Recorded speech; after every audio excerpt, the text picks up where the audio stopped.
تو وہ اس اتھارٹی کا ہر کوئی نواز شریف صاحب کے قریب ہونا چاہتا ہے کہ وہ سمجھتا ہے کہ اس اتھارٹی میں آنے کے بعد نواز شریف سے ایکسیس ہو گئی تو میاں شہباز شریف سے بھی ہو جائے گی, ان کی صاحبزادی سے بھی ہو جائے گی, اور یہ ایک میں سمجھتا ہوں اچھی چیز ہے. مگر دیکھنے والے کئی لوگ یہ کہہ رہے ہیں کہ جی دیکھیں یہ اتنے بڑے 3 ٹائم پرائم منسٹر کو جو ہے وہ اس کا جو ایجنڈا ہے نا اس ہیریٹیج اتھارٹی کا, لاہور میں 5 پارکنگ لاٹس بھی بنانے ہیں. انہوں نے کہا جی اتنے بڑے وزیر اعظم کو پارکنگ کی ٹکٹوں پہ لگا دیا ہے. اب یہ میمز بن رہی ہیں, اب کیا میں تو اس طرح کی گستاخی نہیں کر سکتا, میں سمجھتا ہوں بڑی اچھی چیز ہے. باقی درانی صاحب سے پوچھ لیتے ہیں. درانی صاحب یہ جو میں نے منظر کشی کی ہے اس پہ آپ کیا کہنا چاہیں گے؟ شرمندہ ہی ہو سکتا ہوں, کہوں کیا لیکن بہرحال آج وہ آرڈر ملا ہوا ہے کہ اچھی اچھی باتیں آپ نے بھی کرنی ہے اور ہم نے سب نے کرنی ہے. تو بات اس کی یہ ہے کہ میاں صاحب جو ہے وہ دیکھیں, زرداری صاحب ہوں, میاں صاحب ہوں, لاسٹ ٹائم آپ کے پروگرام میں میں نے بات کی تھی کہ یہ وقت ہے کہ میاں صاحب کو بلوچستان اور پاکستان کے اندر مفاہمت کے لیے آگے بڑھنا چاہیے. اس کے بعد پھر اور ہمارے دوستوں نے بھی اس بات کو آگے بڑھایا, لیکن وہ ابھی بس کلچرل مفاہمت کی طرف چلے گئے ہیں, ادھر تو نہیں گئے. اور یہاں جو میٹنگ ہوئی تھی ہماری اسلام آباد میں پارلیمنٹ ہاؤس میں, وہ بہت ہی ایک افسوسناک میٹنگ تھی کہ ہم دہشت گردی کے چیلنج کو مقابلہ کرنے کے لیے قوم اکٹھے ہونے جا رہی تھی, اور قوم اکٹھا کرنے کے لیے جو ہے وزیر اعظم نے جو تقریر شروع کی وہ انہوں نے شروعی اپوزیشن پہ تنقید سے کی جی. اور اس سے بڑی تنقید جو تھی وہ آرمی چیف نے خود ان کے اوپر کی کہ بھئی جو گورننس کے گیپس ہیں ان کی وجہ سے ہمارے جوانوں کی شہادتیں ہو رہی ہیں. اور میں اس موقف سے بالکل سہمت ہوں کہ یہ ایک حقیقت ہے کہ دہشت گردی کے خلاف جو جنگ ہے وہ سول اتھارٹیز اور جو سویلین فورسز ہیں وہ فرنٹ رول پہ ہوتی ہیں, اور اس کے بیک اپ میں ان کیس جو ہے وہ پھر فوج کو بھی آنا پڑتا ہے. یہاں تو ہم نے سب کچھ فوج کے اوپر ڈال دیا, اکانومی سے لے کے ہر چیز تک. اور اس سے آگے بڑھ کے جو فارن آفس کی ایبسنس ہے دہشت گردی میں بھی اور ہر چیز, وہ بھی ایک چیلنج ہے. تو یہ دونوں حضرات جو ہیں یہ اس وقت اس کے لیے تو جو پولیٹیکل کینسر ہاسپٹل بنانا پڑے گا عمران خان صاحب کو ایک اور. یہ جو ہے اس کا یہ تو حکومتی جو اب دعوت ہے ٹو لٹل ٹو لیٹ میں سمجھتا ہوں یہ ہو گئی ہے کہ اب اپوزیشن کو یہ موقع مل گیا ہے کہ وہ پہلے بھی کہہ رہے تھے سڑکوں پہ کرنے کا, تو عید کے بعد وہ اپنے شو کرنے کا علیحدہ اعلان کر رہے ہیں. ان کی اے پی سی کی انہوں نے کال دے دی ہے, کمیٹیاں بنا دی ہیں. تو یہ ایک بڑی بدقسمتی ہوگی کہ ہم اور آپ ہمیشہ جو ہے فہام تفہیم سے بات کرنا چاہتے ہیں کہ وہ موقع حکومت نے گوا دیا. اب یہ بات سڑکوں پہ جائے گی تو اچھی بات نہیں ہے. بس زیادہ خطرناک اپوزیشن کے لوگوں کی تو میٹنگ اپنی ہو گئی, مگر مجھے اختر مینگل صاحب کا جو بیان ہے اس کے اندر ان کے تحفظات ہیں. وہ کہہ رہے ہیں کہ جناب اگر تو آپ نے یہ اس کا محور بلوچستان کو رکھنا ہے, بلوچستان کو ترجیح بنانی ہے تو ہم اس کا حصہ ہیں, ورنہ ہمیں بڑے تحفظات ہیں. ہمیں پہلے بھی سیاسی فائدوں کے لیے استعمال کیا گیا, اب ہم استعمال نہیں ہوں گے. تو آپ یہ جو اے پی سی اپوزیشن کی ہو رہی ہے اس کے حوالے سے کیا اسکوپ دیکھ رہے ہیں؟ دیکھیں عامر صاحب, میں تو بہت سیدھی سی بات کرتا ہوں. مجھے تو اس کی حیثیت جو ہے وہ اے پی سی کی گولی کے برابر لگ رہی ہے کہ جو سب لیڈر آئیں گے وہ کھا کے وہاں سے واپس چلے جائیں گے. مجھے اس میں سے کوئی تحریک اٹھتی ہوئی نظر نہیں آ رہی انفارچونیٹلی, کیونکہ ابھی تک اس کا کوئی ایجنڈا نہیں ہے. ایجنڈا جو ہے وہ صرف اکٹھے ہونا اور اکٹھے ہو کے جانا ہے. لیکن ایک تحریک جو ہے جو اپوزیشن کی شروع ہو چکی ہے وہ سندھ سے, ایک تو عمر کوٹ سے شروع ہو گئی ہے کہ عمر کوٹ میں جو سیٹ خالی ہوئی ہے پیپلز پارٹی کی, اس کے اوپر پی ٹی آئی اور جی ڈی اے انہوں نے مل کے دریا بچاؤ کینڈیڈیٹ جو ہے وہ اپنا لانچ کر دیا.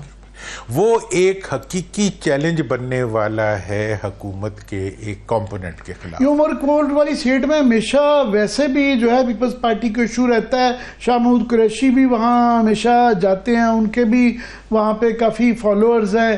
اور یہ اب الائنس بننے کے بعد آپ یہ کہہ رہے ہیں یہ وہاں پہ ایک شروعات ہو سکتی ہے پیپلز پارٹی کے خلاف اپوزیشن کی. اگر دھاندلی کریں گے تب بھی ریزسٹنس ہوگی, اگر نہیں کریں گے تو پھر ایگزسٹنس ہی نہیں ہوگی. ہوگی. یہ اس کا ایک چیلنج ہے. دوسرا چیلنج یہ ہے کہ سندھ کے اندر جو سندھ دریا سے ریلیٹڈ جو موومنٹ چل رہی ہے, جس کے اوپر کہ پیپلز پارٹی ایک اعلیٰ درجے کی کلو لیس قسم کی منافقت کے ذریعے اپنی سیاست کو آگے بڑھانے کی کوشش کر رہی ہے. مطلب وہ میٹنگ, سندھی جرنلسٹ ہیں ہمارے اسلام آباد میں موجود, انہوں نے وہ منٹس آف میٹنگ تک نکال دیے جس میٹنگ کو خود زرداری صاحب نے کنڈکٹ کیا, اور اس کے اندر سارے فیصلے ہوئے اور وہ سب چیزیں ہوئی. اس کے بعد سندھ کا یہ حال ہے کہ سندھ کے اندر اب یہ تحریک جو ہے وہ پارٹیوں کی نہیں, میسز کی موومنٹ بن چکی ہے, کیونکہ ہینڈل نہیں کیا گیا. خود اس کے سامنے دیکھیں آج کا میڈیا کے جو سوشل میڈیا کے چیلنجز ہیں وہ اس لیے زیادہ ہیں کہ آپ لوگوں پہ پابندیاں لگا دی گئی ہیں. اگر نہ ہوتی تو آج سوشل میڈیا اتنا بڑا چیلنج نہ بنتا. بین ہی پیپلز پارٹی نے سندھ کے اندر دریائے سندھ کے ایشو کے اوپر جو منافقت کی ہے اس کی وجہ سے آج وہ اپنی کریڈیبلٹی بھی کھو چکے ہیں, اور آج سندھ کارڈ جو ہے وہ لگتا ہے کہ وہ دریائے سندھ کی ریت میں دب گیا. پانی تو وہاں ذرا کم ہی ہے آج کل, تو وہ جو ہے ان کا برا حال ہے وہاں پہ اس چیز کا.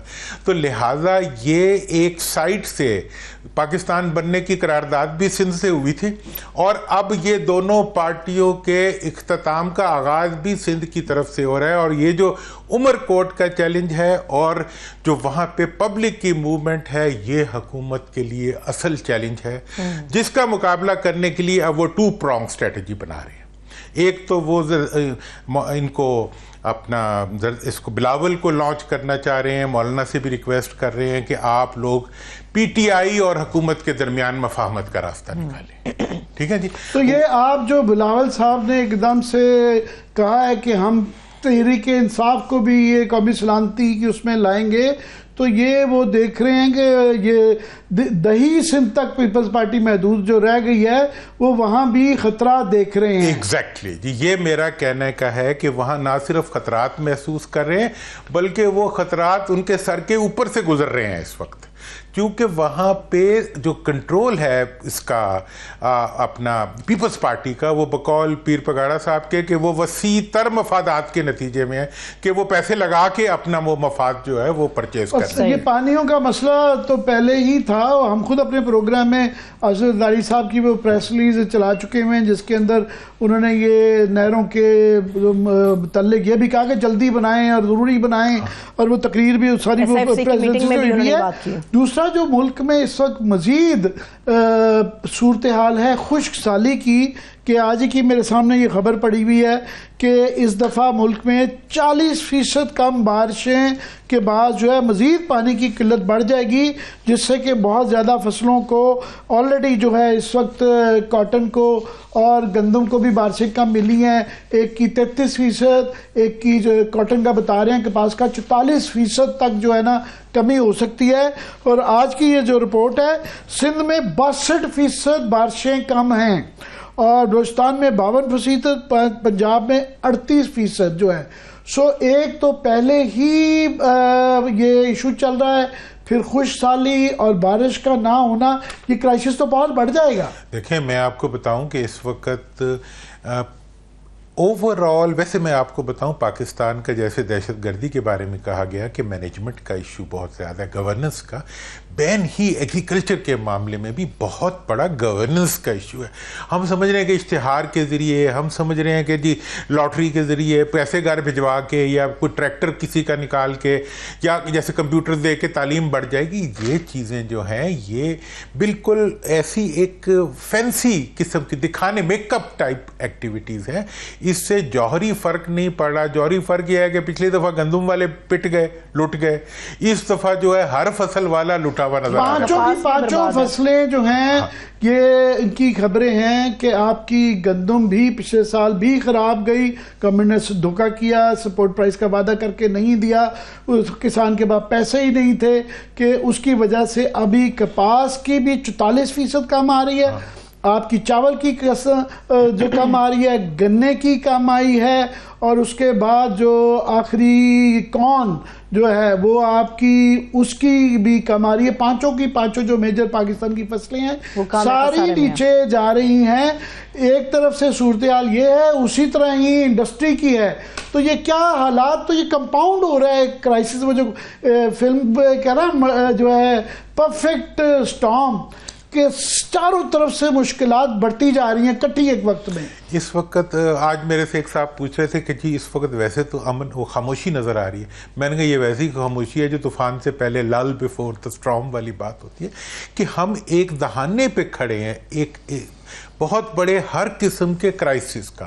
پبلک کا انریسٹ ایک طرف ہے، ہمارا جو ڈپلومیٹک انیفیشنسی ہے وہ ہماری دوسری طرف ہے، تیسری طرف جو دہشت گردی کے چیلنجز ہیں نہ ہم اس کو ڈپلومیٹکلی ڈیل کر پا رہے ہیں اور نہ ہم اس کو ریکنسیلیٹری پیٹرن کے اوپر ڈیل کر پا رہے ہیں. وہ ملک اور وہ حکومتیں جنہیں ہم نے اپنے ہاتھ سے پالا، ان سے آج ہم بات کرنے کی پوزیشن میں نہیں ہیں. میں افغان ایمبیسڈر سے ملا، وہ کہتے ہیں ہم تو بڑی بے چینی سے چاہتے ہیں کہ کسی طرح بات چیت شروع ہو، لیکن بات چیت کرے کون؟ ابھی صادق صاحب گئے ہیں، امید ہے ان کی وجہ سے کچھ بہتری پیدا ہو. لیکن اس وقت کی صورتحال یہ ہے کہ ہم نے کوئی نہ کوئی ایسی مس ہینڈلنگ نہ کی ہو جس کی وجہ سے مومن ایک سوراخ سے 2 دفعہ نہیں ڈسا جاتا، ہم نے کوئی 10 سوراخوں میں ہاتھ ڈالا ہوا ہے، اور ہر سوراخ سے جو ہے قوم کو ڈنگ لگ رہا ہے، بڑے بڑے سانپ نکل رہے ہیں. ہاں، اور ہر قوم ڈنگ کھا رہی ہے. لیڈر جو ہیں وہ سکھ میں ہیں کہ وہ اونچی جگہ بیٹھے ہوئے ہیں، ٹھیک ہے نا جی. اور دیکھیں اب آپ بتائیں کیبنٹ نے تنخواہیں بڑھائیں جی. وہ کیبنٹ جس نے 6 مہینے پہلے اپنی کیبنٹ میں فیصلہ کیا تھا کہ ہم بالکل وہ اس طور پہ کام کریں گے، غیر وداؤٹ سیلریز کام کریں گے، انہوں نے اپنی تنخواہیں کئی 100 گنا وہ میٹنگ کے منٹس پڑے ہوئے ہیں جس پہ انہوں نے یہ کہا. اس کے بعد جو ہے وہ ہمارے ایک دوست ہے وہ محمد علی صاحب، اس نے بیان دیا، اس نے کہا جی کہ پاکستان کے اندر جو ہے تنخواہیں اور چینی کی قیمت جو ہے وہ شہباز سپیڈ سے بڑھ رہی ہے. مطلب یہ ہے کہ اس وقت جو نیگیٹیوٹی ہے وہ پوری گورنمنٹ نے اس کو مسترد کر دیا ہے. عام ہمارے جیسے سیلریڈ کلاس کی 38% ٹیکس جو ہے وہ ہم ہی دیتے ہیں، سرکاری ملازموں کی بھی بڑھا لی. ہمارے تو بیچارے پرائیویٹ سیکٹر کے تنخواہ دار طبقہ ہے کہ جن کو ٹیکسز ڈبل ہو گئے ہیں، اور جو ہے قوت خرید نہیں گئی، خرید نہیں سکتے. تو لوگ کہتے ہیں، حکومت کہتی ہے جی وہ مہنگائی میں دیکھیں کمی ہوگی. مہنگائی میں کمی اس لیے ہوئی ہے کہ لوگوں کی قوت خرید ہی نہیں رہی، اجرت 20% کم ہو گئی ہے، کمائی نہیں رہی، فصلوں سے کسان کو نہیں کچھ آ رہا، اور انڈسٹری سے جو ہے عام ورکر کو کچھ نہیں آ رہا. یہ جو آپ ریکنسیلیشن کی بات کر رہے ہیں، اس میں جے یو آئی کو تو اب میرا خیال باہر ہی نکال دیں، فارغ ہی سمجھیں اس سے. دیکھیں میں سمجھتا ہوں کہ اس وقت ایک لائن ڈرا ہو چکی ہے پاکستان میں، وہ ہے 26 امینڈمنٹ کی. جو 26 امینڈمنٹ کا حامی ہے وہ اسے حکومت کے ساتھ ہونا چاہیے. میں کسی کو کمپیل نہیں کر رہا، وہ ٹیکنیکلی وہ نیچرل الائے بنتا ہے گورنمنٹ کا، اور جو اس کا مخالف ہے وہ الائے بنتا ہے پبلک کا، چونکہ پبلک کے بیسک رائٹس اس میں چلے گئے، عدالتوں کی انصاف چلا گیا اس کے اندر جو ہے آئین بیچارہ فارغ ہو گیا اس سارے چیز کے اندر.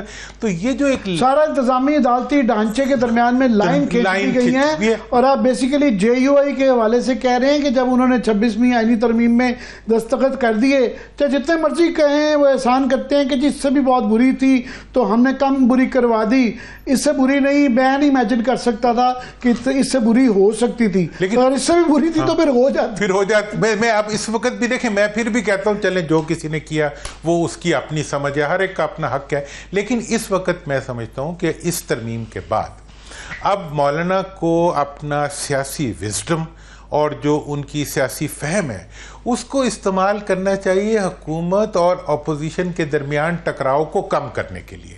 اور اگر یہ ٹکراؤ کم ہوتا ہے اور اگر مفاہمت کے راستے بنتے ہیں، اور میں تو خود چاہوں گا میاں نواز شریف صاحب ہوں، مولانا فضل الرحمان صاحب ہوں، ایون زرداری صاحب ہوں، یہ سب اب بزرگ ہیں، ان بزرگوں کا میرا خیال ہے، ویسے معاف کیجیے گا، مولانا صاحب کا جے یو آئی یہ کوئی اتفاق نہیں ہے کہ 1900 آپ میرا خیال 90 سے ہی لگا لیں تقریباً جو ہے 88 سے لگا لیں، اس کے بعد سے وہ ہر حکومت کا حصہ رہے ہیں، شاید صرف 1-2 سال درمیان میں رہے.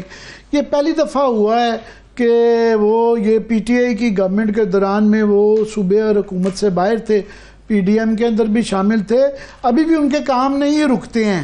میرا خیال ہے ان کا حکومت سے باہر رہنا مشکل کام ہے. یہ سوال آپ نے کیا بریک سے واپس آ کے میں درانی صاحب کا تجزیہ اس کے اوپر لوں گی. سوال بڑا زبردست عامر صاحب نے کیا، کیا مولانا فضل الرحمان صاحب کے لیے آسان ہوگا کہ وہ اپوزیشن بینچز کے اوپر بیٹھے رہیں، یا پھر یہ بڑا مشکل ہوگا کہ حکومت کے بغیر ان کا گزارا ہو؟ بریک سے واپس آ کے اس پہ بات کریں گے، ہمارے ساتھ رہیے.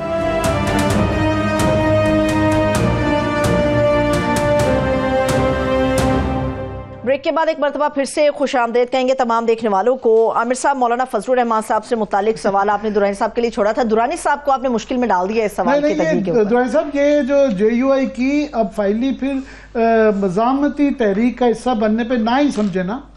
دیکھیں، میرا تو یہ خیال ہے کہ اس وقت کسی ایسی مزاحمت کا ملک متحمل نہیں ہو سکتا جس کی وجہ سے لا اینڈ آرڈر کی سچویشن پیدا ہو. اس وقت ہمیں ایسی سیاسی مزاحمت چاہیے جس کے نتیجے میں ملک کا بزنس بھی چلتا رہے اور حکومت کی جواز جو ہے اور حکومت کی جو لا قانونیت ہے وہ دنیا کے سامنے ایکسپوز ہو، اور حکومت کمپیل ہو کہ وہ پبلک انٹرسٹ میں پیچھے ہٹے، اور یہ طریقہ جو ہوتا ہے اس کا وہ قانون ہوتا ہے. چلو میں دہرا دیتا ہوں، ری فریز کر دیتا ہوں. مزاحمت کا نہیں، جے یو آئی کو، مولانا فضل الرحمان کو بل واسطہ یا بلا واسطہ ہم حکومت کے ساتھ ہی سمجھیں. دیکھیں، میرا تو یہ خیال ہے کہ اس وقت مولانا کی جو رول اب مجھے نظر آ رہا ہے، ان کو حکومت کی طرف ہوتے ہوئے، ٹھیک ہے نا جی، مفاہمت کا رول وہ پہلے لیں گے. اس کے بعد یہ بھی ہو سکتا ہے کہ حکومت چاہے کہ ان کی جو تجربہ ہے، ان کا جو دیکھیں میں آپ کو بتاؤں، پچھلے 54 سال سے یہ 2 خاندان جو ہے حکومت کرتے آ رہے ہیں، پیپلز پارٹی اور نون. اب یہ اکٹھے ہو گئے ہیں. اگر وہ مولانا کو بھی ساتھ کر لیں گے تو ان کی مضبوطی میں اضافہ ہو جائے گا. عوام کا جو حال ہوگا وہ تو وہی ہے جو ابھی تک چل رہا ہے، لیکن یہ ہے کہ اس وقت چونکہ عوام مکمل طور پر ان حکمرانوں کے خلاف اکٹھے ہو چکے ہیں اور پیچھے نہیں ہٹ رہے، مجھے لگتا ہے کہ ہر قسم کی اپوزیشن کو جو کہ حکومت میں رہنا چاہتی ہے اس کو عوام کے مقابلے میں حکومت کے ساتھ جانا پڑے گا. آپ نے وہی بات کی ہے جو مولانا بھی یہی کہہ رہے ہیں. ان کا بار بار یہ گلہ آ چکا ہوا ہے کہ اگر یہ فارم 45 والا سلسلہ کرنا تھا تو ہماری پارٹی کو فیور کیوں نہیں دیا جا سکتا تھا، جو باقیوں کے مقابلے میں لیڈ تو ہم کر رہے تھے عمران خان کے خلاف محاذ. ہاں، تو اس لیے دیکھیں اب ان کا یہ جو ان کو جو آکورڈ پوزیشن میں ڈالا گیا ہے بائی آل، وہ تو یہ کہتے ہیں کہ جی کے پی کے کی حکومت بھی جو ہے وہ بھی فارم 47 کی حکومت ہے، ان کا اس پہ بھی ایک گلہ ہے. میں اس لیے اس وقت میں رائٹ رانگ کے فیصلے کی پوزیشن میں نہیں ہوں. میں اس وقت جو ہر ایک کا اپنا اپنا آبجیکٹیو ہے میں اس کو ڈیفائن کر رہا ہوں. اس وقت مولانا کی جو کولیشن ہے یا قربت ہے وہ مجھے پی ٹی آئی کی طرف جاتی ہوئی ذرا کم لگتی، اور بالخصوص مولانا نے جو یہ بات کہی ہے کہ پی ٹی آئی کے لوگوں نے فیسیلیٹیٹ کیا ہے 26ویں آئینی ترمیم کو. یہ انہوں نے ان کے لوگوں نے مولانا نے وہ کس طرح سے پی ٹی آئی کے لوگوں نے، یہ دیکھیں جی سارے ان کے آپ کلپس نکال لیں ان کے تمام لیڈروں کے، وہ یہ کہتے ہیں میں نے یہ کہا کہ اگر وہ پی ٹی آئی والے بندے کا نام بتا دیں جس نے فیسیلیٹیٹ کیا ہے تو عمران خان جیل سے جوتی نکال لے گا اس کے اوپر. وہ ان کا یہ جو ہے نا یہ بار بار بیان یہ آتا ہے کہ جی شروع کے ڈرافٹ کے اندر ان کے کچھ لوگوں نے ہاں کی تھی. وہ ان کے ہاں ہر قسم کے لوگ ہیں، ہاں والے بھی ہیں، چھپ کے ہاں کرنے والے بھی ہیں، در پردہ ملے ہوئے لوگ. مولانا کو چاہیے کہ ان ساروں کی لسٹ جاری کر دیں کہ یہ جی نیم رضا تھا، یہ مکمل رضا تھا، یہ نارضا تھا، تاکہ ان کے بارے میں کلیئر ہو جائے کہ وہ کدھر ہیں. باقی اس وقت مجھے مولانا کا بہت بڑا رول نظر آ رہا ہے آگے کی سیاست میں، اور ہو سکتا ہے حکومت میں بھی ان کا ایک رول ہو، لیکن اس کا انجام کیا ہوگا وہ پھر وقت بتائے. یہ جو آپ نے رول مجھے جو ہے نا حکومت کی طرف زیادہ لگ رہا ہے کہ جو ہے مولانا پھنس چکے ہوئے ہیں. ان کی جو پارٹی ہے بلوچستان میں وہ بھی اس وقت فی الحال آؤٹ ہے.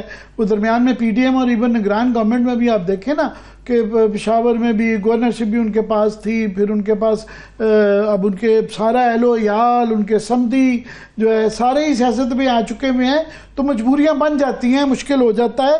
مگر اوورآل جو ہے میں لاسٹلی کہ آپ کو کیا اس وقت کہیں گے، خاص طور پہ میں کوشش کرتا رہتا ہوں کہ انٹرنیشنل اس کے اوپر بھی فوکس کروں کہ دنیا کدھر جا رہی ہے. یہ ہمارے اوپر صرف ایک میں فیکٹر کا ذکر کر دوں کہ ٹیرفز فار ایگزامپل امریکہ نے 25% جو ٹیرفز کر دیے ہیں چین پہ بھی، ایون یورپ پہ، کینیڈا جیسے ملک کو نہیں چھوڑا، میکسیکو کر دیا ہے.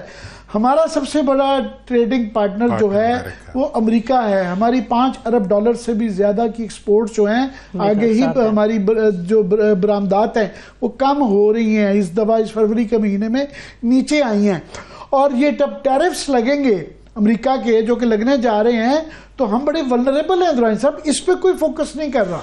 دیکھیں جناب، ہماری ولنریبلٹی تو عامر صاحب دن بدن بڑھ رہی ہے، اور یہ میں آپ کو بتاؤں کہ جو کمیونٹی ہے آف نیشنز، اس کے اندر جو ڈیموکریٹک کنٹریز ہیں جن میں پاکستان فال کرتا ہے، اس میں ہم بالکل نیچے زمین پہ آ گئے ہیں. اور ہماری جو ڈیموکریسی ہے اس کے ساتھ ساتھ ہماری گورننس جو ہے، ہماری کرپشن جو ہے، وہ تمام چیزیں اوپر جا رہی ہیں، اور سب سے زیادہ اوپر جو جا رہا ہے وہ ہمارے قرضے جا رہے ہیں. مطلب اس عرصے میں جو 1 سال میں قرضے لیے گئے ہیں، یہ پاکستان کی تاریخ کا ایک سیاہ ترین باب ہے. لہٰذا اس وقت کی جو ونریبلٹیز ہے یہ صرف اور صرف ان کا مقابلہ قوم کر سکتی ہے. یہ لیڈر جن کی اپنا سب کچھ ملک سے باہر ہے وہ نہیں کر سکتے. میں بس ایک آخری شیئر کر لوں آپ کے ساتھ کہ یہ ایک اچھی بات ہے کہ ویسے تو یہ پارلیمنٹ جو ہے اس کے اندر سے ابھی ارریلیونٹ ہو کے رہ گئی ہے، اور مگر پبلک اکاؤنٹ کمیٹی کے اندر پھر بھی کچھ جان پڑی ہے کہ 1 سال بعد کے بعد جو ہے جنید اکبر صاحب کو اس کا وہ بنایا ہے، تو وہاں یہ خبریں ہوتی رہی. پہلی خبر تو یہ تھی کہ اس کے اندر عمر ایوب صاحب نہیں آ سکے. پتہ چلا کہ جی ان کا کلیم یہ ہے کہ ان کو بسکٹ چوری کرنے کے اوپر ایک مقدمہ بنا ہے جس کی کو لیے پیش ہونا تھا، اس لیے وہ حاضر نہیں ہو سکے. پتہ کر لے سونے کا بسکٹ تھا یا مطلب ایسے یہ وہ انہوں نے موبائل بسکٹ چوری کرنے کے اوپر ہوا ہے. مگر اس کے اندر جو یہ میں تفصیلات پڑھ رہا ہوں کہ مختلف روز آتی ہیں. 11 روپے کے جو ہے نا وہ انہوں نے ٹھیکیداروں کی اس ملک کے اندر جو عیاشی اس وقت ہوئی ہے، کوئی مار دھاڑ نہیں رہ گئی، کوئی چیک نہیں رہ گیا، کوئی کچھ نہیں رہ گیا. روز نظر آتا ہے کہ سڑکوں کے ٹھیکوں کے اوپر سب سے زیادہ فلانا وزیر پہنچ گیا، انسپیکشن کر رہا ہے. اور یہاں پہ 11 ارب روپے کے جو ٹھیکے ہیں وہ بغیر کسی چیک کے، بغیر ویریفیکیشن کے، بغیر لیب رپورٹس کے کہ وہ سڑکیں بنی ہیں، ٹھیک بنی ہیں، نہیں بنی ہیں، کیا مسالہ لگایا گیا ہے، ان کو پیسے دے دیے گئے ہیں. یہ لیٹسٹ ہے. یہ صرف ایک ہے، مگر ہر ڈپارٹمنٹ دورانی صاحب اینٹ اٹھاؤ تو نیچے سے کیچڑ ہی کیچڑ نظر آتا ہے. عامر صاحب، یہاں گورننس نام کی کوئی چیز نہیں ہے، یہاں پہ قانون نام کی کوئی چیز نہیں ہے، یہاں پہ اکاؤنٹیبلٹی نام کی کوئی چیز نہیں ہے. مطلب آپ یہ سمجھ لیں کہ اگر بھیڑیا جو ہے وہ بکریوں کا رکھوالا ہوگا تو بکریوں کا کیا بنے گا. مطلب یہ ہے کہ ہم اپنے ملک کو ہم نے ان کے حوالے کیا ہے جن کی ایکسپرٹیز ملک سے پیسہ باہر لے جانے میں ہے. مطلب قرضہ لانا اور پیسہ باہر لے جانا، قرضہ لانا اور پیسہ باہر لے جانا، اس ایکسپرٹیز کے ساتھ ہمارا ملک چل رہا ہے. قرضہ غریب میرے نام پہ ملتا ہے، آپ کے نام پہ ملتا ہے، جاتا کسی اور کے نام پہ. اور ابھی جو کچھ لنڈن کی عدالتوں میں ہو رہا ہے، جہاں جہاں ہو رہا ہے، مطلب ہم تو بین الاقوامی فراڈیے کے طور پہ اسٹیبلش ہو رہے ہیں، اور ایٹ دا سیم ٹائم ہم بین الاقوامی سطح کے اوپر غیر جمہوری کے طور پہ اسٹیبلش ہو رہے ہیں، کرپٹ نیشن کے طور پہ اسٹیبلش ہو رہے ہیں. ان کو کوئی پرواہ نہیں ہے ہمارے سے. یہ تو ممیز اٹھ کے آئی ہوئی ہیں اور ممیز حکومت کر رہی ہیں پرانے زمانے کی، ٹھیک ہے. ان کو تو اب کچھ بھی نہیں ہے دنیا میں. یہ وہ مردے ہیں جن کو وہ مکھن لگا کے ہم نے رکھا ہوا ہے فریزرز میں، اور وہ ہماری حکومت چلا رہے ہیں. لاسٹلی غازہ جو ہے وہ کیونکہ سال پرانا ہو گیا ہے تو اب 10 بندے مر گئے، 15 بندے شہید ہو گئے، یہ کوئی خبر بھی نہیں رہتی ہے، وہ ہماری اس سے ریڈار سے ہی جا چکا ہوا ہے. میں چاہوں گا اس کے اوپر آپ کچھ اپنا لیٹسٹ. میرا تو عامر بھائی، میں اس معاملے کے اوپر میرے پاس تو صرف آنسو. رمضان کا مہینہ بڑی تکلیف ہوتی ہے کہ جس طرح کی بمباری ہو رہی ہے، روز کی بنیاد پہ یہ والی آتی ہے. تو عامر بھائی میرے پاس، میرے بچوں کے پاس، میری فیملی کے پاس آنسوؤں کے علاوہ کچھ نہیں ہے. اور میں آپ کو حقیقت میں بتا رہا ہوں، 2 چیزوں کے اوپر میں اپنے جذبات کو کنٹرول نہیں کر پاتا. ایک فلسطین کے ایشو کے اوپر، اور ایک ان بچوں کی شہادتوں کے اوپر جو ہمارے جوان جو ہیں ہر روز دہشت گردی کے اندر. اس لیے بھی کہ میرے اپنے بچے، میرے اپنے عزیز رشتہ داروں کے بچے، وہ سارے کے سارے جو ہیں میدان میں بیچارے ایکسپوزڈ پڑے ہوئے ہیں. ٹھیک ہے جی.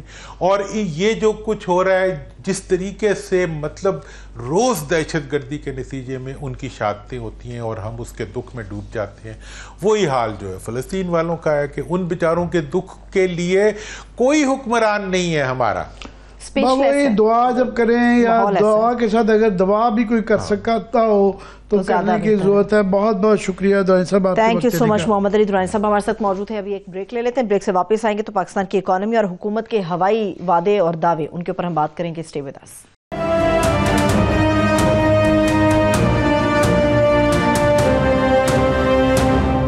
بریک کے بعد ایک مرتبہ پھر سے خوش آمدید کہیں گے. پاکستان کی اکانومی کے اوپر ہم بات کرنے جا رہے ہیں. ماہر معیشت ڈاکٹر شاہد حسن صدیقی صاحب نے ہمیں جوائن کیا. سر بے حد شکریہ آپ کے وقت کے لیے بھی. عامر صاحب مجھے یہ بتائیے، حکومت نے پہلے تو پوری عوام کو، پورے پاکستان کو سبز باغ دکھائے تھے، اب بھی وعدہ کر رہے ہیں، یہ واقعی وعدہ پورا ہو جائے گا یا اب یہ ہوائی وعدہ کہنا ہے؟ مجھے یہ سمجھ نہیں آتی کہ یہ جب تک معاہدہ سائن نہیں ہو جاتا IMF کے ساتھ، یہ پہلے کیوں، یہ پچھلے سال بھی یہی ہوتا رہا، جب تک سائن نہیں ہوتا کیوں یہ لوگوں کے ساتھ جھوٹے وعدے کر دیتے ہیں.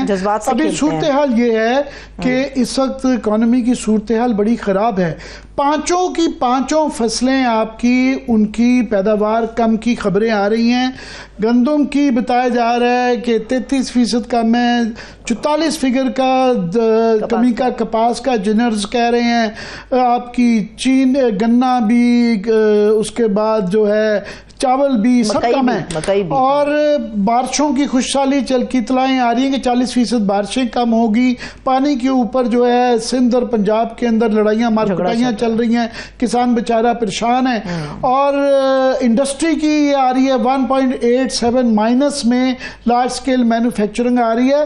بے روزگاری جو ہے وہ آپ کی جو ہے 11% جو ہے اس دفعہ وہ کم بتائی جا رہی ہے کہ مزید بے روزگاری بڑھ گئی 11%، جس کا ہمیں بتایا جا رہا ہے کہ 2 کروڑ تو نوجوان ہیں جو بے روزگار ہیں.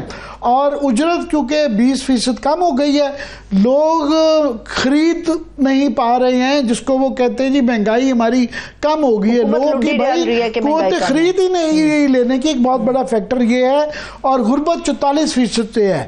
تو حکومت جو ہے یہ IMF کا یہ کرتی رہتی ہے. ابھی ہمیں بتایا گیا ہے کہ ڈاکٹر صاحب آپ سے شروع کرتے ہیں. شاہد صدیقی صاحب ہمارے ساتھ موجود ہیں، ہمیشہ ہمارے لیے ٹائم نکالتے ہیں. بہت بہت شکریہ سر. کیا صورتحال ہے سر اب اس وقت؟ بہت شکریہ آپ کا، آپ نے بالکل صحیح باتیں کی ہیں. بنیادی بات یہ ہے کہ حکومت، IMF اور استعماری طاقتیں، ان تینوں کا جو مشترکہ مقصد ہے وہ یہ ہے کہ پاکستان کی معیشت اگلے 2027 تک لڑکھڑاتی ہوئی چلتی رہے، غربت رہے، بے روزگاری رہے، مہنگائی رہے، عوام میں مایوسی اور بدلی رہے، لیکن پاکستان ڈیفالٹ نہ کرے، تاکہ 2027 کے کچھ عرصے کے بعد ایک مرتبہ پھر پاکستان کو IMF کے پروگرام میں لے جا کر جو ایجنڈا ہے نیو گریٹ گیم کا، جس میں بڑی تبدیلی آ گئی ہے، اس وقت تک وہ پاکستان کو چاہتے ہیں کہ ڈیفالٹ نہ کرے، لیکن معیشت ٹھیک بھی نہ ہو. اور ہماری حکومت بھی اس کے لیے تیار اس لیے ہے کہ وہ اب اس بات کو اچھی طرح سمجھ چکے ہیں کہ معیشت میں جو تباہی بربادی ہے اس کو ٹھیک کرنے کے لیے IMF کی قسط نہیں بلکہ کچھ ایسی پالیسیوں کی ضرورت ہے جو حکومت سمجھتی ہے ان کے منشور میں ہے، لیکن وہ کر نہیں سکتے کیونکہ جو طاقتور طبقے ہیں جن کی مدد سے اقتدار میں بیٹھے ہیں، جو پارلیمنٹ میں ہیں، صوبائی اسمبلی ہیں، وہ یہ کہتے ہیں کہ یہ اصلاحات ہمیں منظور نہیں ہیں، اگر آپ یہ کریں گے تو ہم آپ کو گرا دیں گے. تو اقتدار اور پیسے کے لیے یہ کھیل چل رہا ہے. اور جیسے آپ نے صورتحال بتائی، وہ معیشت کی بہتری کی آپ بات کیا کر رہے ہیں؟ مجھے آپ یہ بتائیے، ہم آپ کے جو ناظرین ہیں وہ سمجھیں کہ 12.7 ارب ڈالر کے ہمارے دوست ممالک کے ڈپازٹ اسٹیٹ بینک کے پاس پڑے ہیں وہ، اور اس کو ہر سال رول اوور کراتے ہیں، لیکن آپ کے جو ریزروز ہیں وہ تو 12 ارب ڈالر سے کم کے ہیں، تو آپ کے پاس تو ریزروز ہی نہیں ہیں، آپ کیا بات کر رہے ہیں؟ دیکھیں نا ایک بات ہے، پھر آپ نے غربت کی بات کر لی، بے روزگاری کی کر لی، معیشت کی شرح نمو کی سست کر لی، لیکن اب ایک اور خطرہ ہمارے اوپر منڈلا رہا ہے، وہ بڑا واضح طور پہ نظر آ رہا ہے، اگر ہم نہیں دیکھنا چاہتے تو وہ ایک اور بات ہے۔ ٹرمپ صاحب نے ایک بیان دیا ہے اور انہوں نے یہ کہا ہے کہ جناب وہ جو ہم اسلحہ چھوڑ گئے تھے پچھلی حکومت، وہ غلطی انہوں نے کی تھی افغانستان میں، وہ اب ہم واپس لینا چاہتے ہیں، اور بلگرام کا جو ایئرپورٹ ہے وہ بھی واپس لینا چاہتے ہیں۔ اب یعنی اس کا مطلب یہ ہے کہ وہ پاکستان کو چاہتے ہیں کہ اس جنگ میں ایک مرتبہ پھر آئے، ہماری افواج جو بہت بہادر ہیں اور جو دہشت گردی کی جنگ میں اپنے آپ کو شہادتیں دے رہی ہیں، اس لیے کہ باہر سے دہشت گردی ہو رہی ہے۔ تو میں نے آپ کو بالکل ریکارڈ پہ بتاؤں، جولائی 2021 میں جب امریکی فوجیں وہاں سے جا رہی تھیں تو پاکستان میں فتح مبین میری ریکارڈ پہ پبلش تحریر موجود ہے، شائع ہوئی تھی کہ یہ فتح مبین نہیں ہے، امریکہ نے ایک حکمت عملی کے تحت یہ وہاں سے وڈرا کیا ہے، وہاں ہتھیار چھوڑے ہیں تاکہ وہ پاکستان اور افغانستان میں دہشت گردی کے لیے استعمال ہوں، اور پاکستان اور افغانستان میں جو ہے وہ آپس میں تعلقات خراب ہوں۔ ڈاکٹر صاحب ایک اور خطرہ جو ہے وہ میں آپ کے جوائن کرنے سے پہلے بھی ذکر کر رہا تھا کہ ہم یہ جو ٹیرف وار چل رہی ہے اس پہ نظر نہیں رکھ رہے، ہمارے سب سے بڑا ٹریڈنگ پارٹنر امریکہ ہے جس کا آپ نے ذکر کیا، اور وہ 25% جو ہے ٹیرف چائنا، یورپ، کینیڈا ان پہ لگا رہا ہے، تو ہم 5 بلین سے زیادہ کی ان کو ایکسپورٹ کرتے ہیں، ہمیں ٹیرف دیں گے، پہلے ہی فروری میں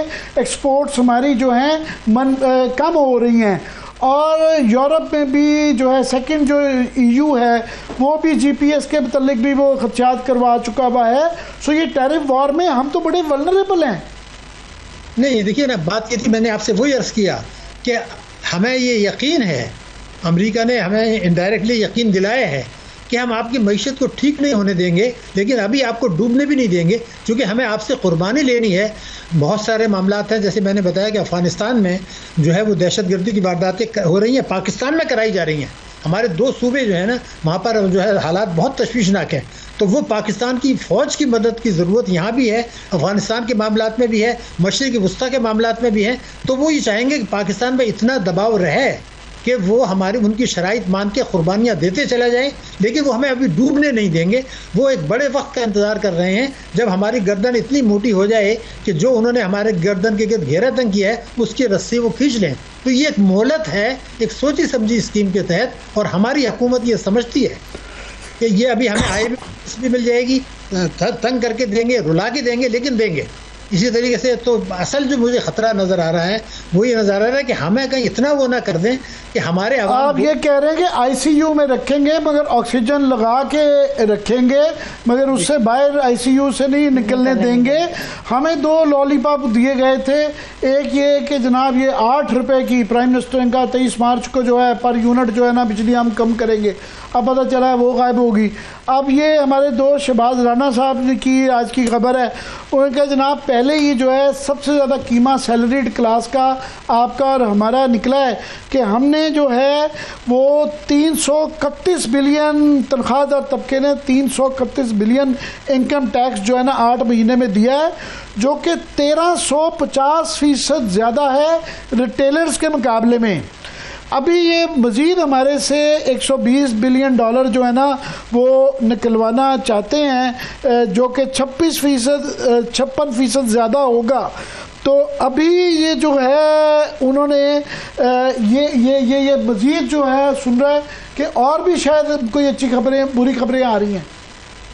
دیکھیے بات یہ تھی کہ میں آپ کو یہ عرض کر دوں کہ یہ جو مشکلات، پریشانیاں اور سازشیں پاکستان کے خلاف ہو رہی ہیں، اور ہم اقتدار کے لیے اور شاید پیسے اور ڈالر کے لیے اور ملکی اشرافیہ ان سب نے گٹھ جوڑ کر کے یہ فیصلہ کر لیا ہے کہ ہم 9/11 کا طرح، میرا اپنا خیال یہ تھا کہ اس وقت جو دور ہے، میں یہ سمجھتا ہوں پوری ذمہ داری کے ساتھ، یہ دہشت گردی کے خاتمے کے نام پر جو جنگ شروع ہوئی تھی، یہ اس کا فیصلہ کن دور ہے، اس دور سے زیادہ اہم ہے جو 9/11 کے بعد تھا۔ میں بالکل ذمہ داری سے بتا رہا ہوں، میں نے بہت غور سے ان چیزوں کو دیکھا ہے۔ یہ فیصلہ کن دور ہے، اس کا فوکس جو ہے وہ افغانستان نہیں ہے، اس کا فوکس جو ہے وہ پاکستان ہے، ایران ہے، مشرقی وسطیٰ ہے، گریٹر اسرائیل ہے۔ تو اس کے تحت یہ پالیسیاں بنائی جا رہی ہیں۔ تو مجھے جو خوف آ رہا ہے میں آپ کو بتا دوں کہ اگر ہماری حکومت یہ سمجھتی ہے کہ اس وقت اگر وہ مثال کے طور پر یہ چاہتے ہیں کہ یہ جو مہلت ہمیں ملی ہے کچھ عرصے کے لیے یہ دہشت گردی کی جنگ میں امریکہ مدد کرنے کی، اس کے بعد وہ ہمیں زندہ جو ہے وہ آکسیجن جو ہے وہ نکال لیں گے، آئی سی میں نہیں رکھیں گے بلکہ خدا نخواستہ شہید کرنے کی کوشش کریں گے. ہمارا کام یہ ہے کہ اس سے پہلے اتنا تو کر لیں کہ اگر امریکہ ہم سے ناراض ہو جائے تو ہم کم سے کم ٹماٹر گھر کے لون سے سبزیاں کر کے زندہ تو رہ سکیں. اس کے 2 ہی طریقے ہیں، اگر یہ نہیں کرتے تو میں سمجھتا ہوں خودکشی ہے. میرا اپنا خیال یہ تھا کہ اب جو بجٹ بنا رہے ہیں وہ بالکل ڈفرینٹ طریقے سے بنائیں. پہلے یہ کریں بجٹ میں آپ کہیں جی ہمیں دفاع کے لیے اتنا چاہیے، وہ تو ہے. آپ کو قرضوں پہ جو سود دینا ہے وہ بھی آپ جمع کر لیں، اس کے بعد جو تنخواہیں وغیرہ وہ بھی جمع کر لیں. اس کے بعد آپ نے یہ فیصلہ کرنا ہے کہ آپ نے تعلیم کی مد میں اور صحت کی مد میں جو میثاق موجود ہے، ریکارڈ پر موجود ہے، دونوں بڑی پارٹیوں نے کیا تھا، ایم کیو ایم نے اس نے بھی کیا تھا کہ ہم 7% جی ڈی پی کا تعلیم پر اور 2.5% سے 4% وہ کریں گے. اگر آپ یہ نہیں کرتے تو جیسے آپ کہہ رہے تھے غربت کی آپ نے ضرور بات کی، مگر یہ جو 26 ملین بچے ہیں وہ جو لوگوں کو علاج معالجہ نہیں مل رہا، ان کی جیب میں پیسے نہیں ہیں، وہ تو علاج ہی نہیں کرا سکتے، تو گیہوں اور چینی کیا خریدیں گے؟ تو آپ یہ بجٹ اگر نہیں بناتے اور 4% سے زیادہ بجٹ خسارہ کر کے بجٹ نہیں بناتے، اور اس کے لیے آپ کو کم سے کم میں نے پوری ریسرچ کی ہے 23,000 ارب روپیہ آج کی تاریخ میں جو حکومت پاکستان اور پارلیمنٹ اور صوبائی اسمبلیاں چاہیں تو ٹیکسوں کی مد میں 23,000 ارب روپے کا اضافہ ہو سکتا ہے. وہ بھی اس وقت جب پیٹرولیم لیوی 0 ہوگا اور جی ایس ٹی جو 17 یا 18% ہے اس کو ہم 7.5% پہ لائیں گے علیحدہ لگژری آئٹمس کے. اگر اس طریقے سے نہیں کرتے تو یہ ایک اجتماعی خودکشی ہے، نہ چین بچا سکے گا آپ کو، نہ امریکہ بچا سکے گا. یہ تو میں بالکل ذمہ داری سے کہتا ہوں. مگر جی فرمائیں. جی ڈاکٹر صاحب، آپ نے جو ہمیشہ یہ بات کی ہے ریمیٹنسز کی، ابھی آپ فرما رہے تھے کہ جناب ہمارے جو ریزروز ہیں اس وقت وہ بینک ڈپازٹس ہیں یا رول اوور کے لونز ہیں، تو ہم بیسیکلی تو منفی میں جا رہے ہیں ریزروز کے حوالے سے، اور وہ بھی لارجلی جو ہے کرنٹ اکاؤنٹ ڈیفیسٹ میں، اب تو خیر وہ بھی ڈیفیسٹ میں چلا گیا سرپلس سے. وہ ریمیٹنسز کی وجہ سے ہے کہ 5.8 جو ہے بلین ڈالرز کی گروتھ ہے پچھلے سال کے مقابلے میں، 32% اضافہ. اور آپ ہمیشہ یہ سوال اٹھاتے ہیں کہ یہی کا پیسہ ہے جو وہاں سے جا کے واپس آ رہا ہے، ورنہ کسی دنیا کے ملک میں آپ کی ایکسپورٹ سے زیادہ ریمیٹنسز نہیں ہو سکتے. انڈیا بنگلہ دیش کی آپ ہمیشہ ایگزامپل دیتے ہیں. آج آپ کی بات کو مزید انڈورس حفیظ پاشا صاحب نے بھی کیا ہے. انہوں نے کہا جناب یہ ایک نارملی ہے، ایک چمبے کی بات ہے کہ 8 مہینے میں جو ریمیٹنسز سعودی عربیہ سے 34% بڑھے ہیں، یو اے ای سے 54% اور باقی دنیا سے 24%. ان کا یہ سمجھ نہیں آتا کہ آئل پرائسز جو ہیں وہ نیچے جا رہی ہیں اور کوئی مڈل ایسٹ میں ایسی چیز نہیں ہوئی ہے کہ کوئی جس کی وجہ سے تفصیلات بڑھیں، تو یہ کیسے بڑھ رہی ہیں؟ اور پھر جو آپ نے پچھلے پروگرام میں ہمارے ذکر کیا تھا کہ چیک کریں کہ پریمیم کیا بینک دے رہے ہیں، حکومت اور بینک جو ہے ان لوگوں کو، بینکوں کو کیا پریمیم مل رہا ہے ڈالروں پہ. انہوں نے بھی کہا ہے کہ پریمیم چیک کریں کہ ایس بی پی جو ہے اسٹیٹ بینک وہ کتنا مارکیٹ کو دے رہی ہے. اس پہ کیا آپ کہیں گے؟ دیکھیے 2 باتیں بڑی اہم ہیں، میں آپ کو بتا دوں. پہلی بات یہ ہے کہ اگر حکومت چیلنج کرنا چاہتی ہے تو آپ کے پروگرام میں کر دے.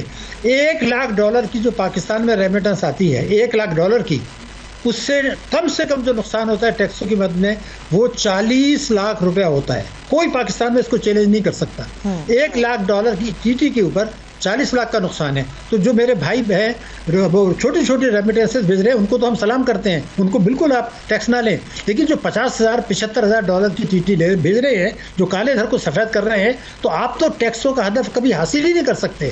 کیونکہ جو میرے پاس اعداد و شمار ہیں وہ 6 برسوں میں $346 ارب کی جو آپ کی امپورٹس ہوئی ہیں، آپ کی ایکسپورٹ صرف $161 ارب کی ہیں اور ریمیٹنسز $163 ارب کی ہیں. ذرا اندازہ تو لگا لیں کہ ان ریمیٹنسز سے ٹیکسوں میں آپ کو کتنا نقصان ہوا. اور کل کو جس وقت امریکہ ناراض ہوگا تو ایف ای ٹی ایف کو کہے گا کہ بھائی یہ 111(4) جو ہے یہ تو منی لانڈرنگ ہے جس کے تحت یہ ریمیٹنسز آ رہی ہیں. اگر یہ جھٹکا مار دیا تو کوئی مجھے بتائے کہ $163 ارب کی جو ریمیٹنسز ہیں، اگر اس پہ جھٹکا لگ گیا تو ہمارا کیا ہوگا؟ ایک تو بنیادی سوال یہ ہے، خوف ہے مجھے یعنی ایک تو ٹیکسوں کا، دوسرا مگر ایک اور بڑی اہم بات میں آپ کو بتا دوں، اب یہ وقت آ گیا ہے کہ ہم اگر اجتماعی خودکشی نہیں کرنا چاہتے تو آج کی ڈیٹ میں ایک ریزولوشن پاس کر لیں، پارلیمنٹ کرے اور صوبائی اسمبلی کے. اگر یہ نہیں کرتے نہ امریکہ ہمیں بچا سکے گا نہ چین بچا سکے گا. وہ یہ ہے کہ جب تک آپ یہ فیصلہ نہیں کرتے کہ جو تینوں پارٹیاں ہیں ان کے منشور میں یہ لکھا ہوا ہے کہ وفاق اور صوبے ہر قسم کی آمدنی پر ٹیکس لگائیں گے، معیشت کو دستاویزی بنائیں گے، کالے دھن کو سفید ہونے سے روکا جائے گا. اگر یہ ہم فیصلہ کر لیں کہ جناب ہم یہ فیصلہ کرتے ہیں کہ آئندہ جب بھی الیکشن ہوں گے اس وقت تو یہ فارم میں یہ لکھ دیا جائے کہ میں فلاں پارٹی کے ٹکٹ پر الیکشن لڑ رہا ہوں جس نے یہ کہا ہے ٹیکسوں کے لیے، توانائی کے لیے. اگر یہ نہیں کرتا تو میرا مینڈیٹ ختم، کیونکہ مینڈیٹ اس منشور پر ہے، تو اس فارم پہ وہ سائن کرے اور وہ پارٹی بھی سائن کرے کہ یہ میں اس کو ہم نے ٹکٹ دیا ہے. اگر ہم نے اس پہ عمل نہیں کیا تو ہمارا حکومت کرنے کا مینڈیٹ ختم. یہ تو اس وقت ہوگا جب کہ الیکشن ہوں گے. لیکن آج ایک ریزولوشن پاس کیا جائے کہ پاکستان کو بچانے کے لیے ہمیں یہ ضروری ہے کہ ہم یہ فیصلہ کر لیں کہ اس بجٹ میں ہر حالت میں یہ جو 23,000 ارب روپے کا شارٹ فال ہے، وزیر اعظم شہباز شریف نے 15,000 ارب تو خود کہا ہے مگر وہ صرف FBR کا کہا ہے. میں صوبوں کا بھی بات کر رہا ہوں، کالے دھن کا بھی بات کر رہا ہوں. یہ 23,000 ارب کو وصول کر لیں. میں آپ کو گارنٹی کرتا ہوں نہ مجھے IMF کی ضرورت ہے، نہ ہمیں تعلیم کا بجٹ کم کرنے کی ضرورت ہے، نہ ہمیں صحت کا بجٹ کم کرنے کی ضرورت ہے. ہم اپنے حالات ٹھیک کر سکتے ہیں. قدرت نے یہ ہمیں موقع دیا ہے. اگر ہم یہ خودکشی کرنا چاہتے ہیں تو نہ اللہ تعالیٰ ہمیں معاف کرے گا، نہ جو ہے تاریخ معاف کرے گی. اور جو کچھ پاکستان کے خطرات ہیں بالکل واضح ہے کہ ہمارے پاس صلاحیت ہے. ہم کرنا نہیں چاہتے. امریکہ کے خوشنودی کے لیے، اشرافیہ کی خوشنودی کے لیے، اقتدار کے لیے، ڈالر کے لیے، یہ ہے اجتماعی خودکشی. اس کے لیے آپ کی بڑی ذمہ داری ہے جو آپ کر بھی رہے ہیں کہ عوام کو ایجوکیٹ کریں، ان کو بتاؤ کہ بھئی یہ 25 کروڑ لوگ ہیں. آپ ڈاکٹر صاحب آپ ہمیشہ یہ بات کرتے رہتے ہیں مگر یہاں پہ کیا کریں کہ گھوم پھر کے ان کو سیلریڈ کلاس جو آلریڈی پھنسے ہوئے ہیں انہیں کو دوبارہ پھنسا لیا جاتا ہے، اور نہ کوئی بڑے ذمہ دار پہ اور نہ ریٹیلر پہ، ان پہ کوئی تاجروں کے اوپر ہاتھ نہیں ڈالتا. اور حکومت اتنی جب کمزور، ان سے چھوٹے چھوٹے فیصلے نہیں ہو رہے. تو آپ جو اصلاحات کی بات کر رہے ہیں اس کے لیے تو بہت بڑا ایک ول پاور چاہیے یہ مافیاز کو ہاتھ ڈالنے کے لیے. یہاں کوئی وہ انہی کے ذریعے حکومت میں آتے ہیں تو ان پہ کیسے ہاتھ ڈالیں گے؟ بس یہ ہم کوشش کرتے رہتے ہیں. آپ ہمیشہ بانگ دہل اس پہ بات کرتے ہیں، بس دعا بھی ہے کہ کوئی دعا ہو جائے. Last comment sir. Doctor last minute. جی میں صرف آپ سے یہ کر رہا تھا کہ میں آپ نے کہا یہ مشکل کام ہے. میں آپ کو یقین دلا رہا ہوں کہ اگر عوام کو بتا دیا جائے کہ یا آپ خودکشی کر لیں، اجتماعی خودکشی کر لیں قوم، یا یہ اصلاحات کر لیں. اگر وہ کسی افتخار چودھری کے لیے نکل سکتے ہیں، دوسرے مسئلے کے لیے نکل سکتے ہیں، تو اس کے لیے کیوں نہیں نکلتے؟ رہ گئی سیلریڈ کلاس، تو میں انہی کو الزام دیتا ہوں کیونکہ میں نے جو بھی سوشل میڈیا پہ دیکھا ہے جس میں سیلریڈ کلاس اور ریٹائرڈ خواتین ہوتے ہیں، یہ جو کہانیاں سناتے ہیں اس کی بیل ہوئی، اس کی نہیں ہوئی، اس کی ملاقات ہوئی نہیں. ارے بھائی آپ کو کیا لینا ہے؟ آپ سوشل میڈیا کے تھرو عوام کو بتائیں. اگر ڈوبنے سے بچانا ہے تو پھر حکومت کو بھی میجر اصلاحات کرنی پڑیں گی، ان پیٹی ایشوز سے آگے نکلنا پڑے گا، اور پبلک کو بھی اپنے لیے دیکھنا پڑے گا کہ ان کا فائدہ نقصان کس میں ہے. بہت شکریہ، تھینکس سو مچ. ڈاکٹر شاہد حسن صدیقی صاحب ہمارے ساتھ موجود ہیں. عامر صاحب آپ کا شکریہ. اجازت دیجیے، اپنا خیال رکھیے. خدا حافظ.